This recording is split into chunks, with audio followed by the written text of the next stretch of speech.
उस आशा में भी हम लोगों का क्या अपमान मिला, क्या सम्मान मिला, मैं कह नहीं सकती हूँ। मुझे आंख से आंसू आ जाती है जब मैं बोलने की चेष्टा करती हूँ तो बहुत दुख होता है। हम लोग कितना कष्ट झेल करके ये काम शुरू किए। लोग कहते थे, हंसते थे जब निकलते थे तो कि चमैन के काम करने के लिए जाती थी। मैं एक ब्राह्मण हूँ। साथियों, मैं फिर से एक बार केवटी में आया हूँ, केवटी प्रखंड में। यहाँ पीएससी आप देख सकते हैं, ये हमारे गांव की माँ बहन बेटी कैसे कितने दिनों से परेशान हो रही हैं, बगैर पंखा के ये बैठी हुई हैं अपनी मांग जायज मांगने के लिए सरकार से। आज मैं इन लोग से जानने की कोशिश करूंगा और इन लोग का दर्द आप लोगों तक पहुंचाने की कोशिश करूंगा। मैं अहमद जमाल अपने यूट्यूब चैनल विलेज लाइफ पे आप सभी लोगों का स्वागत करता हूं। दोस्तों, मैं इनके बारे में कुछ बोलना चाहता हूं। इनको आप गौर से देखें, इनके चेहरा को, कितनी परेशान है ये, कितने दिन से ये परेशान है, किस हालत में है, इसको देखने वाला कौन है आखिर। और मैं महिला के बारे में बोलूंगा कि अगर दुनिया में सबसे ज्यादा अत्याचार होता है तो इन्हीं पे होता है, चाहे वो घरेलू हिंसा हो या फिर किसी महिला के बारे में आप सुने होंगे कि दाल में नमक कम हो जाए तो उसको तलाक दे करके घर से निकाल दिया जाता है। तो आज ये महिला अपने हक के लिए कैसे काफी दिनों से परेशान है। सरकार तक ये अपनी बात तरह तरह से, कभी गाना गाकर, कभी नारा लगाकर, बहुत शांतिपूर्ण तरीके से अपनी बात सरकार तक पहुंचाने की कोशिश कर रही है। देखिए, मैं आज दिखाने की कोशिश करूंगा दोस्तों।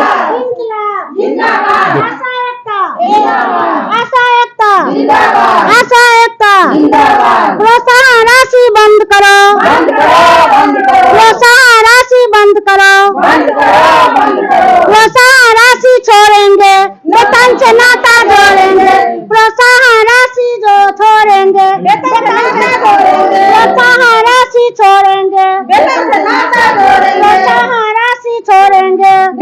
जितना जल्द हो सके आप सुन लें, क्या, ताकि ये हमारी गांव समाज की माँ बहन इस तरह परेशान हम लोग तो नहीं देख सकते हैं, समाज के लोग इनको इस तरह परेशानी में हम लोग नहीं देख सकते हैं दोस्तों, क्योंकि काफी दिन से ये बगैर पंखा के यहाँ पर बैठी हुई हैं।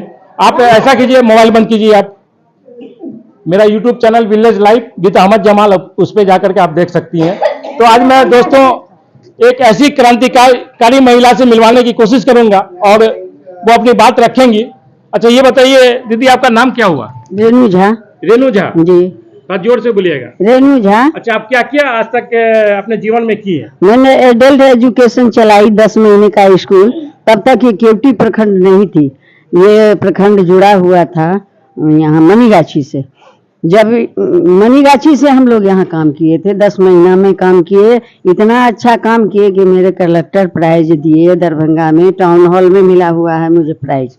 और उसके बाद फिर मैं फर्स्ट जब की जिला में, तो फिर अनौपचारिक शिक्षा चलाई, उसमें भी फर्स्ट किया, उसमें भी मुझे प्राइज मिला, कलेक्टर साहब दिए दरभंगे टाउन हॉल में। फिर दूसरे बार ट्रिप आई, फिर मैं की, उसमें भी मुझे मिला। फिर उसके बाद 14 साल हमने रामविलास पासवान जी की लोक जनशक्ति पार्टी के महिला प्रकोष्ठ के अध्यक्ष बनी।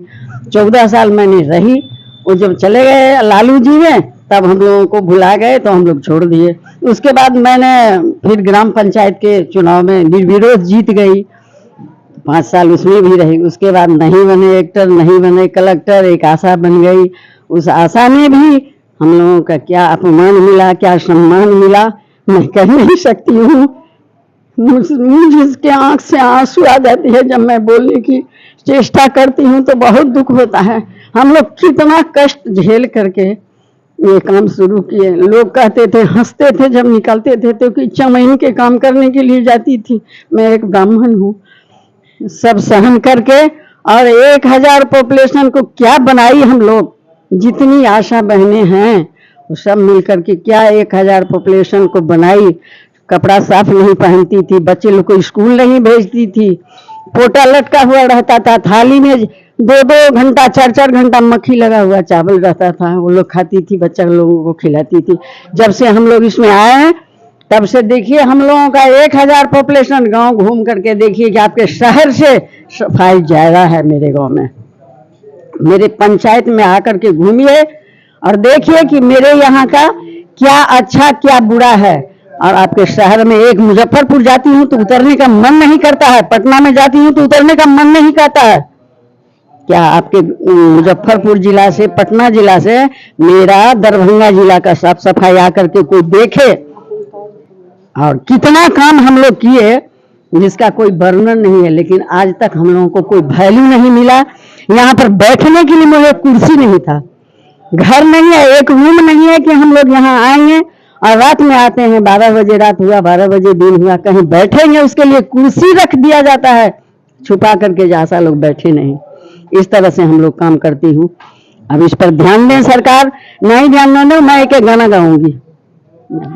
ठीक है दोस्तों, पहले मैं एक बात बता दूं, कैसे ये बात करते करते इनके आंख से आंसू झलकने लगा, ये आप देख सकते हैं, क्योंकि ये जब पेट का मामला है दोस्तों, ये मेहनत करती है और इनकी शिकायत है कि हमको जो मेहनत का पैसा वो नहीं सरकार देती है, फल नहीं मिलता है। तो आप इनके आंख से आंसू आप देख सकते हैं।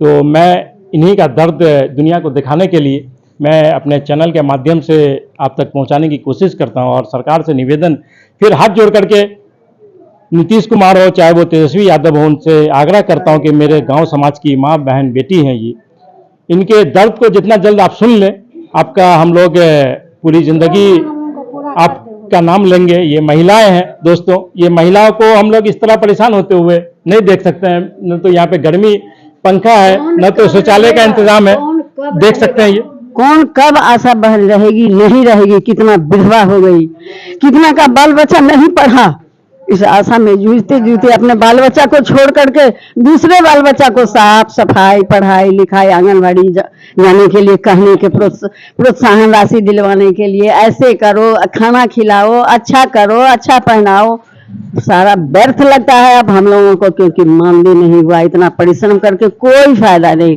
यदि ये 10,000 मांग नहीं होगी तो हम लोग टीकाकरण नहीं होने देंगे किसी भी हालत में।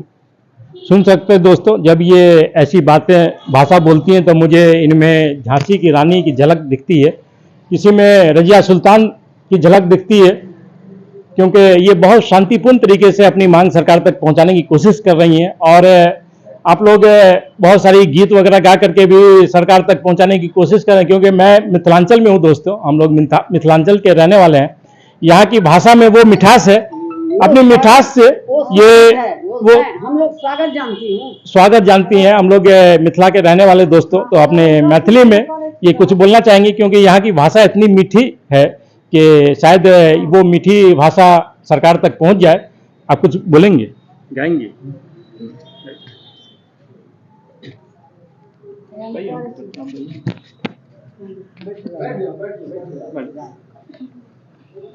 मोदी जी हमें बता दो, मोदी जी हमें बता दो, ऑफिस में कैसे आऊं, मोदी जी हमें बता दो, अच्छा बुरा जैसा भी हूँ तुम्हारा, करना कृपा मोदी जी, करना कृपा मोदी जी, वेतन बढ़ाई देना, करना कृपा मोदी जी।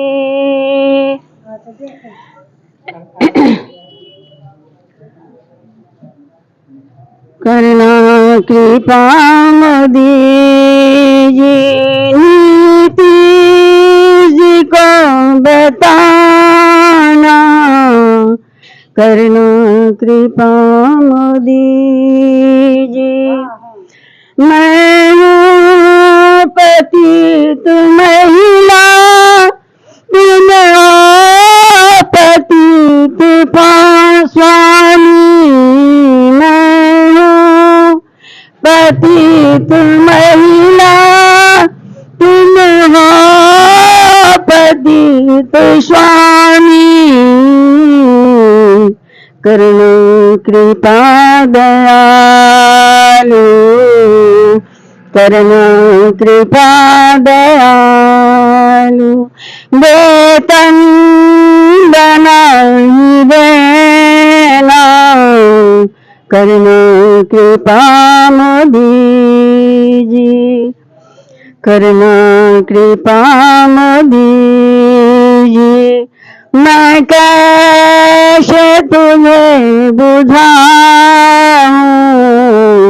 करना कृपा मोदी जी गाँव में जा कर के अच्छा सब सिखाया गाँव में जा कर के घर घर में जा कर के अच्छा सब कुछ सिखाया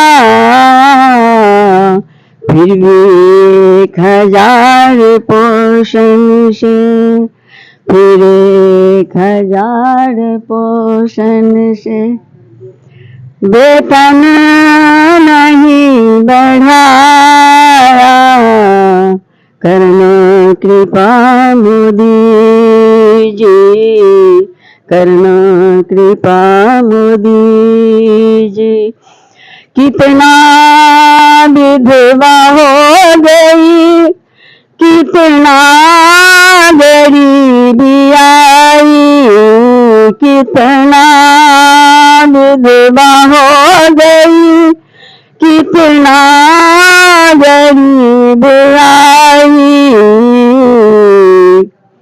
मोदी जी हम कहेंगे मोदी जी हम कहेंगे वेतन मुझे दे देना करना कृपा मोदी जी। दोस्तों मैं पहले ही बोला कि हम लोग मिथिलांचल से आते हैं और मैथिली हम लोग का जो भाषा है वो इतनी मिठास है। ये क्रांतिकारी महिलाएं कैसे अपनी मिठास से मोदी जी से रिक्वेस्ट कर रही हैं कि हमारा वेतन को बढ़ाया जाए। आपने सुना होगा कितना दर्द इनके आवाज़ में था। और अब मैं एक ऐसे क्रांतिकारी नेता से मिलवाने की कोशिश करूंगा, वो भी यहाँ पे आए हुए हैं। आज मैं आपको दिखाऊंगा कि ये क्रांतिकारी नेता अपनी आवाज़ अपने दिल की बात कैसे हम लोग तक करते हैं और आप तक पहुंचाने की कोशिश मैं करूंगा। देखिए भाई साहब, ये बताइए, आपने इनका बहुत सपोर्ट कर रहे हैं, क्या आपको लगता है कि इन लोग की मांग पूरी हो जाएगी? मैं सबसे पहले बता रहा हूँ कि मैं सपोर्ट नहीं कर रहा हूँ, मैं आशा की लड़ाई लड़ रहा हूँ। ये हमारे आशा है, हमारे समाज को, हिंदुस्तान जो नंगला लुढ़ा हिंदुस्तान कहलाने वाले हिंदुस्तान को आज स्वस्थ हिंदुस्तान बनाने में भूमिका निभाई है। इसलिए हमारी ज़रूरत पड़ जाती है, हमारा जिम्मेवारी बनता है कि मैं इनके भी हक की लड़ाई, इनके भी मान सम्मान की लड़ाई, इनके भी प्रतिष्ठा की लड़ाई लड़ूं और उस जिम्मेवारी के तहत मैं इनकी लड़ाई लड़ रहा हूं। ये कहना बेईमानी है कि मैं इनका सपोर्ट कर रहा हूं। देख सकते हैं दोस्तों, ये कितनी अच्छी से अपनी बात रखने की कोशिश कर रहे हैं। इनका कहना है कि मैं सपोर्ट नहीं, इनकी लड़ाई बढ़ चढ़ के इनकी लड़ाई में हिस्सा ले रहा हूँ और इनकी जो मांग है मैं पूरी करवाऊंगा। सरकार झुकेगी एक दिन। और मैं नीतीश कुमार और तेजस्वी यादव से फिर से एक बार आग्रह करता हूं कि ये हमारे गांव की माँ बहन बेटी है, इनको मैं इस तरह नहीं देख सकते हमारे समाज के लोग।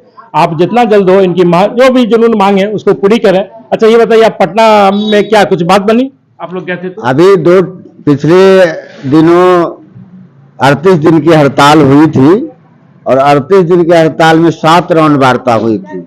आज 30वां दिन है, इसलिए हमारी लड़ाई अभी जारी है। 2 राउंड की वार्ता हुई है, 2 राउंड की वार्ता बेनतीजा हुआ।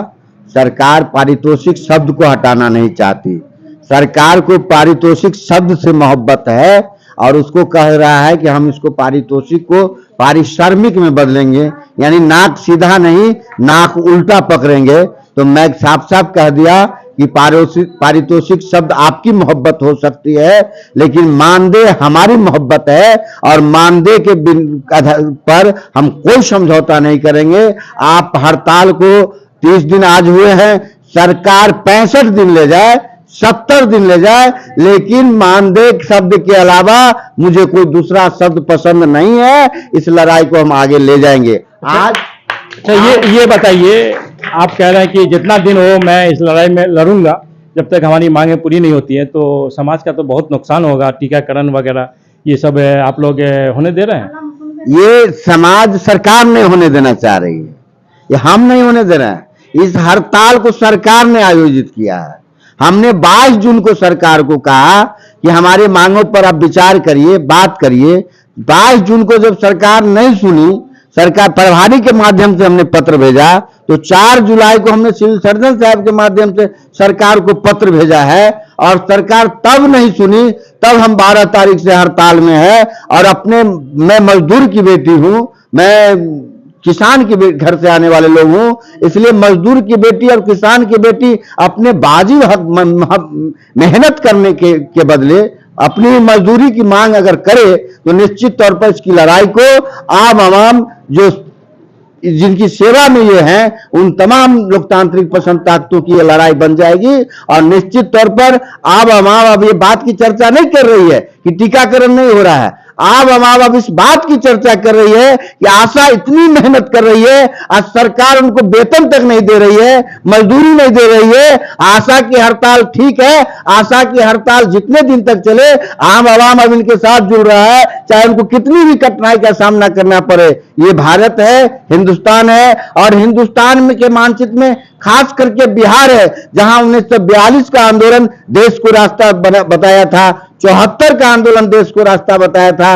ये आशा आंदोलन भी देश को रास्ता बता रहा है। और संविदा पर, कॉन्ट्रैक्ट पर जो बहाली करने पर सरकार आमादा है, एक एक चीज मोदी सरकार BSNL, रेल, सेल, बेल सब बेच रही है, उसके खिलाफ भी ये एक रास्ता बनेगी। और निश्चित तौर पर परिसंपत्ति को हम बचाएंगे। और आज भी हम लोगों ने तेजस्वी के सेक्रेटरी को और नीतीश जी के सेक्रेटरी को व्हाट्सएप पर, सावन का महीना है और सावन के महीना में बिहार में अनोखा पर्व मनाया जाता है, अपने अपने तरीके से लोग मनाते हैं, तो आशा बहने भी इसको आंदोलन के रूप में आज सावन के महीना को लिया है। इस सावन के महीना को आंदोलन का हथियार बनाया है और अपनी मेहंदी, जिस मेहंदी से लगन सजाई जाती है, उस मेहंदी से अपने हाथ पर लिख करके मोदी सरकार मुर्दाबाद, नीतीश तेजस्वी हाय हाय, और वेतनमान के अलावा मुझे कुछ नहीं चाहिए, मानदेय के अलावा हमको कुछ नहीं चाहिए,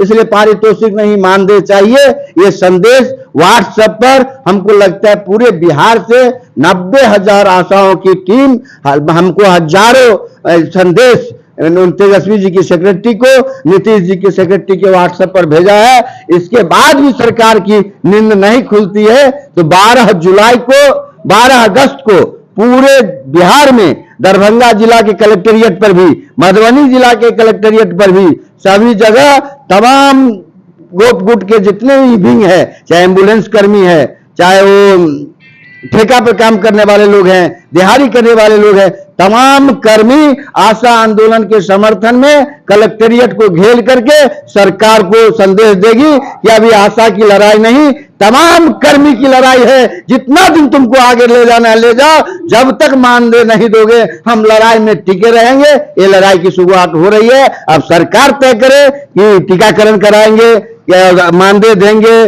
लोगों को वाजिब हक देंगे, कोरोना काल का जो मेहनत का पैसा है वो देंगे। ये सवाल सरकार का है। सरकार चाहेगी तो आज हड़ताल खत्म होगी, सरकार नहीं चाह रही है 70 दिन जाएगी। दोस्तों, मैं पहले ही बोला कि ये बिहार है दोस्तों, यहाँ आंदोलनकारी, यहाँ की जो मिट्टी है इसमें आंदोलनकारी निकलते ही रहते हैं, यहाँ पैदा ही होती है इस मिट्टी से आंदोलन।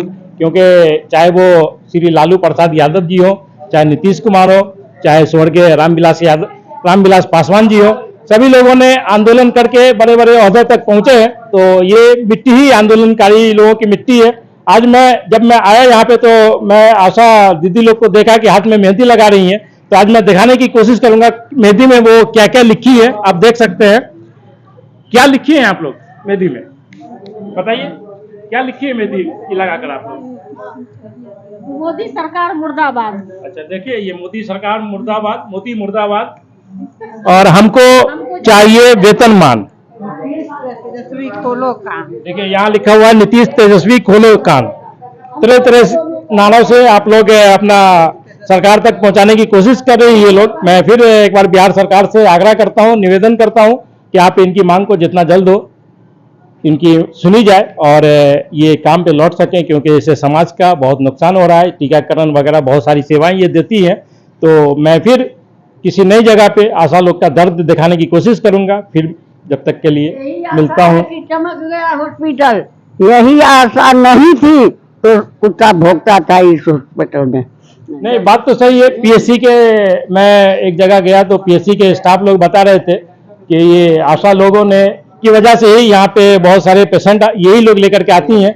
वो ऑन कैमरा तो नहीं बोले, ऑफ कैमरा मुझसे बात कर रहे थे कि ये लोग पेशेंट लेकर आती है, तो जितनी भी यहाँ पे भीड़ भाड़ होती है सब मरीज को यही लोग लेकर आते हैं। ठीक है दोस्तों, मैं फिर नई जगह पे इन लोगों का दर्द दिखाने की कोशिश करूंगा आपको।